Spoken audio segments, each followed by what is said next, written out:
wanted to talk today about brain breaks and the benefits of incorporating brain breaks into your day. We do it a lot at school, but as you're homeschooling your children over this extended break, I think that you will find them really beneficial at home too.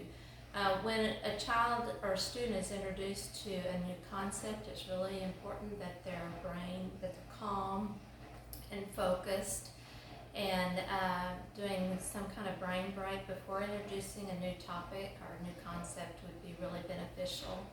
Hopefully, especially in preschool, you're doing a lot of fun hands-on activities and playing and doing a lot of reading and playing games.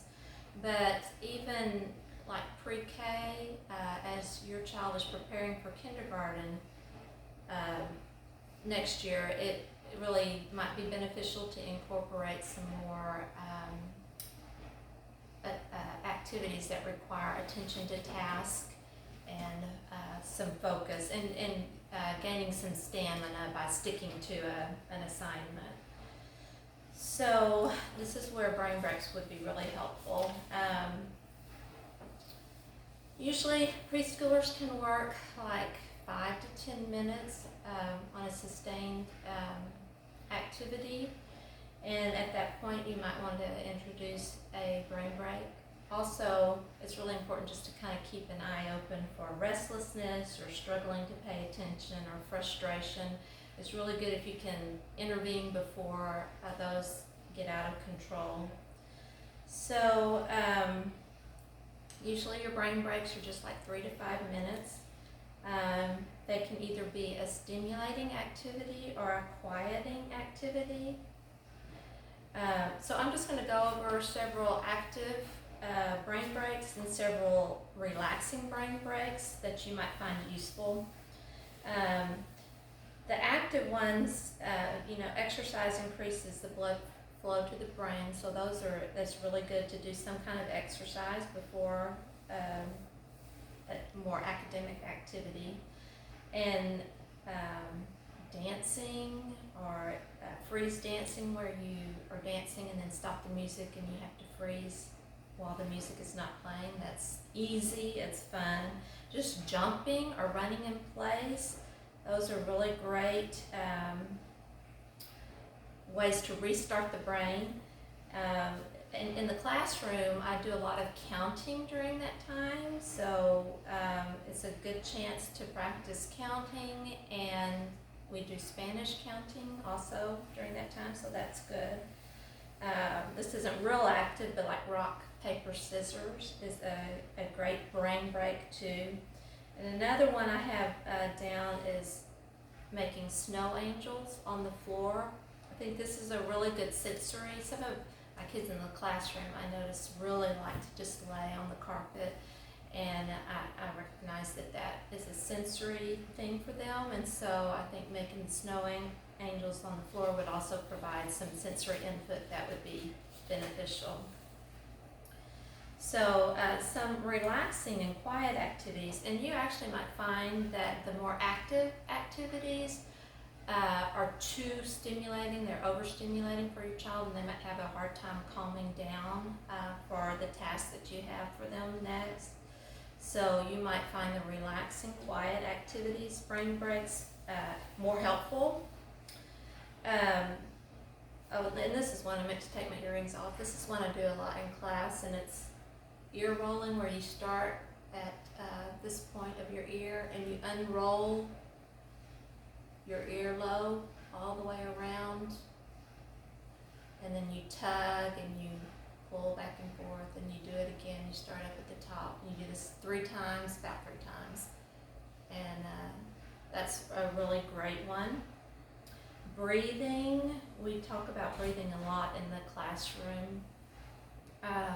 One way that you can do it, just to add some focus to the breath, is to put one hand in front of your nose or their nose and have them put one hand on their belly, and then feel their belly expand when they take a breath, and feel the breath come out on their hand when they breathe out. So do that, a couple of minutes. That's really good. doodling, if you could put on, I'm sure you can use like Spotify and search for meditation or mindful music or relaxing or focus kind of music. Put some music on and just have them doodle. That's great. Active sitting, I use this in the classroom a lot too, is sitting still. And sometimes I'll say, I just want you to sit really quietly and think about what sounds you hear.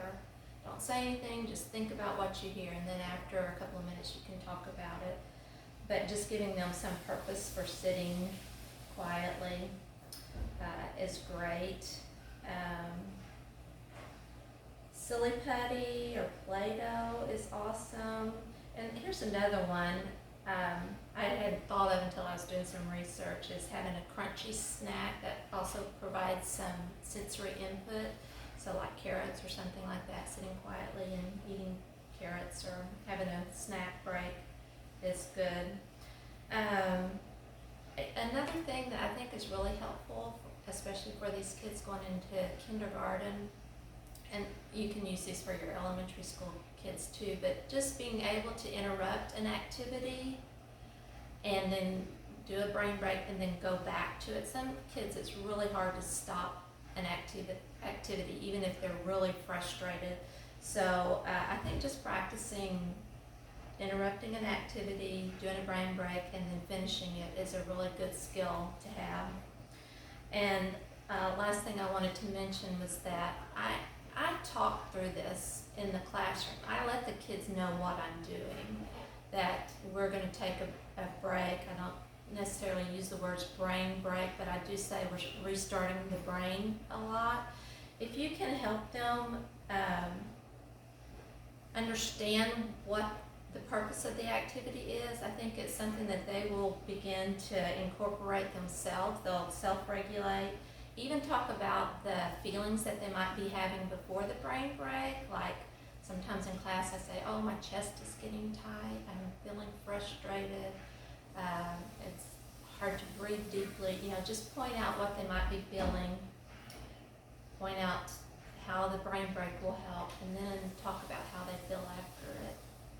So I know that you can Google brain break. You can Google brain breaks for preschoolers, and they give you lots and lots of ideas. So I hope that you found that helpful, and I know that you can find more information online if you feel like you need some.